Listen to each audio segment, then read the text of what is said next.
to look at, well, how do we address this in a more holistic area? And what's happened in that particular area is that there's been quite profound and significant pushes by some sections of the community. Whether you want to call it men's rights or whatever tag you want to put on it, the reality has been that across the nation there have been pushes that have gone through political ways, right, to change programs. And so what you had then was an orthodoxy in an area that was quite significantly challenged by other ways of seeing the world. And the problem for, I think in a structural sense, the problem for many DB services has been they didn't read the winds of change well enough and kept holding on to orthodoxies that have then made them less sustainable. And so what you've had is very good services, very good track records suddenly got defunded. A major problem when you suddenly don't, or got cut back. That's what I mean about orthodoxies, that we actually have to keep on our feet, keep nimble. Okay, let's have a look at some of the contemporary problems and constraints.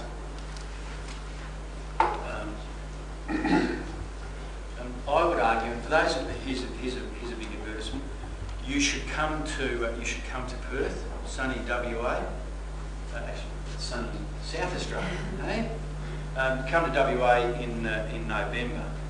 One of the keynotes, Catherine McDonald, will.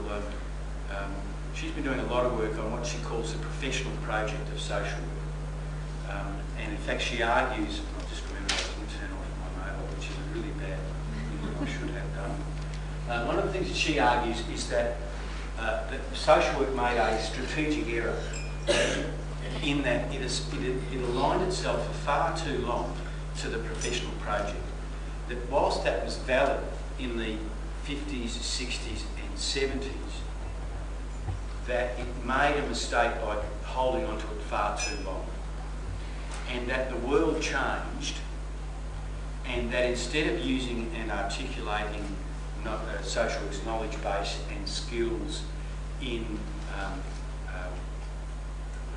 ways that captured the broad human services, what it increasingly did was say, no, social work is just this what we've got here, and it's qualification determined, rather than role and function determined, and that the human services changed and grew, and social work didn't change enough, and we've been left behind. So, and it's backed up with a lot of facts. If you have a look at and Karen Healy's done a lot of work, and she's had an article in 2005 in Australian Social Work, remember? Might be 2004. If you have a look at the human services, the growth rate in numbers of people working has gone gangbusters, and all the workforce projections are for that to continue. So actually social work is quite bright. Right? The trouble is for us is that if you have a look at the growth of social work, it's quite very much low. And if you take those projections 5 or 10 years out, you see what you see. The writing on the wall is deep. It will be a decreasing amount of influence that social work as a profession. Right? And that's just a numbers thing. So she argues, and she'll be one of the keynote speakers, so Catherine argues that we need to fundamentally rethink the notion of professionalism. She also argues that the term social work, that we're the only ones that believe in it being a narrow qualification-defined term.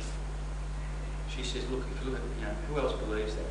That if broad society looks at social work and attaches a much broader a set of functions and relationships to that term. It's an interesting argument. Okay, she also says this, is that one of the problems with the professional project is that we got too close to the state. That we saw the state as offering professionalism and higher salaries, that we got closer to the state. The trouble was, it realigned itself and restructured, and we've actually been caught by that. A third argument is that we have increasingly, and this is, I think, one of the problems for psychology. I think psychology is actually in trouble. They and ourselves have tried to attach ourselves to the scientific, rational, rather than the humanistic. Now, arguably, despite our attempts to, and this is particularly in health, to get into evidence-based practice, we remain marginalised. As a profession, we remain marginalised. I actually think that's a badge of honour, and that if we weren't marginalised, then we would have a significant problem. Right? There's an important role.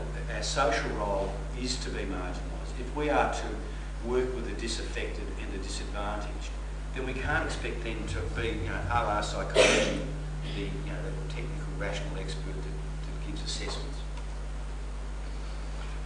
Some people have seen social work as increasingly removing personal pain and the privation of the disaffected, that we analyse rather than help.